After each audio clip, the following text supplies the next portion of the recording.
Hello student, अस्सलाम वालेकुम। This is Imran Khan. आज वीडियो में बात करेंगे chapter number 5 section D numericals की। So numerical number 1 is convert the following units. हमने यूनिट्स को कन्वर्ट करना है। Part A is 100 Celsius to Kelvin. Celsius को केल्विन में कन्वर्ट करना है। यू नो वेरी वेल कि Celsius and Kelvin are both the units of temperature. ये दोनों टेम्परेचर के ही यूनिट्स है। सो कन्वर्ट करते हैं। First question part A is 100 Celsius को केल्विन में कन्वर्ट करना है। सो केल्विन में कैसे कन्वर्ट करते हैं? केल्विन में कन्वर्ट करने के लिए सेल्सियस को +273 को ऐड कराना होता है। जब भी आप सेल्सियस को केल्विन में कन्वर्ट करेंगे तो आप सेल्सियस वाली वैल्यू के साथ 273 को ऐड करेंगे। तो 273 ऐड हो गई, क्या बन जाएगा? ये 373। 100 में 273 ऐड किया तो 373। नाउ पहले ये सेल्सियस में वैल्यू थी, अब क्योंकि आपने 273 ऐड किया तो ये सेल्सियस से किस में कन्वर्ट हो गया? केल्विन में। तो इसके साथ हम केल्विन के लिख लेंगे, right. Likewise part B is 150 Celsius में केल्विन में कन्वर्ट करना है। सो 273 को ऐड करवा देंगे +273। तो यहाँ पे 273 ऐड होकर के 423 बन जाएगा। 423 kelvin.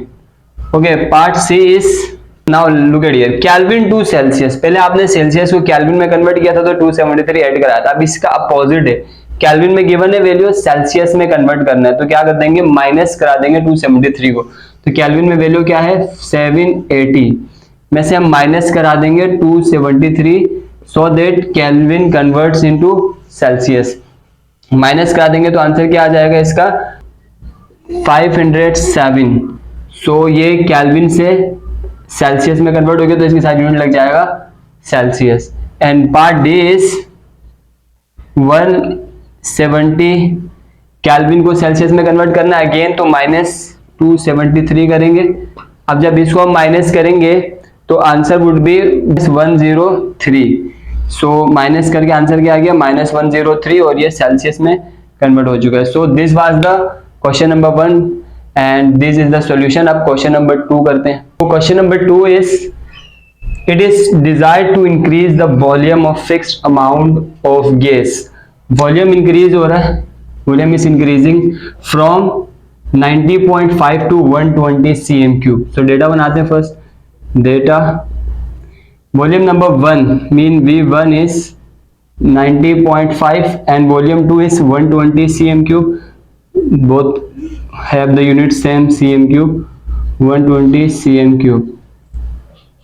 While holding the pressure constant, जबकि प्रेशर क्या है? कांस्टेंट है।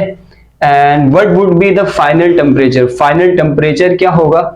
टेम्परेचर पूछ रहे हैं। If initial temperature is 330, initial temperature is given, initial mean first temperature यानी T1 is given 33 Celsius and final temperature they are asking, तो final temperature mean T2 पूछ रहे हैं। T2 okay. सॉल्यूशन कौन सा फॉर्मूला लगेगा? यहाँ पे जो है वो चार्ल्स लॉ का फॉर्मूला लगेगा। Which one? We know that Charles law formula V1 upon T1 equal to V2 upon T2 and what we have to find? We have to find T2। so इसको separate करेंगे। इसको separate करने के लिए simple mathematics simplify करेंगे। ये value T2 यहाँ पे डिवाइड हो रही है, इस तरफ आएगी तो मल्टीप्लाई हो जाएगी इन दोनों के साथ। So T2 multiply V1 upon T1 equal to V2।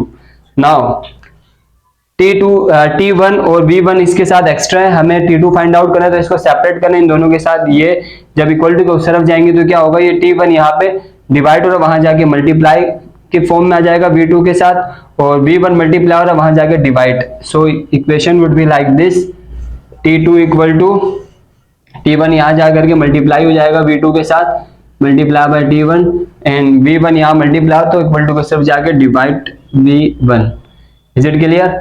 Now put the values. T2 equal to T2 find out करना है। सो ओके, टेम्परेचर हम इस पूरे चैप्टर में केल्विन में लेते हैं तो फर्स्ट हमें जो टेम्परेचर 33 जो सेल्सियस में गिवन है केल्विन में कन्वर्ट करेंगे। कैसे? प्लस करा देंगे 273 को। सो इनको प्लस करके आंसर आ रहा है 306 केल्विन में कन्वर्ट हो गया temperature. Now T find out करना। What is V2? V2 is 120 multiply T1. What is T1? T1 is 306 V1 की वैल्यू क्या है 19.5, सो 90.5। Now solve it. First in दोनों को मल्टीप्लाई करा दें एंड देन इस आंसर के साथ डिवाइड कराएंगे तो फाइनल आंसर आएगा हमारा। So when you multiply 120 by 306 तो answer would be this, and जब आप इन दोनों को डिवाइड करा देंगे तो this will be your answer. So T2 हमने फाइंड आउट कर लिया। सो हमें T2 फाइंड आउट करना था।